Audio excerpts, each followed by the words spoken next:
கிறிஸ்துவில் பிரியமானவர்களே, இந்த உலகம் மீட்பு அடைய நிழலாக இருந்த ஒரு மாமனிதனுக்குத்தான் இன்றைய நாளிலே நம் தாயாம் திருச்சபை திருவிழா எடுத்து சிறப்பிக்கின்றது. விவிலிய வரலாற்றிலே மிகவும் குறைவாக பேசப்பட்ட ஒரு மனிதர் என்றால் அது புனித யோசேப்பாகத்தான் இருக்க முடியும். புனித யோசேப்பின் தனித்தன்மை அவரது உயர்ந்த பண்புகளில் மட்டுமல்ல, மாறாக கடவுளின் திருவுளத்திற்கு தன்னையே முழுமையாக கையளித்ததில் தான் இருக்கின்றது.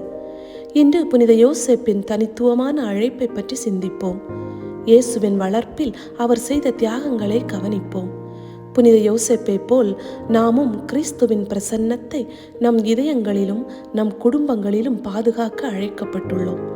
ஆகவே நாமும் கடவுளின் திருவுளத்தை நம்பிக்கையுடனும் தைரியத்துடனும் பின்பற்றும்படி புனித யோசேப்பின் பரிந்துரையை கேட்போம்.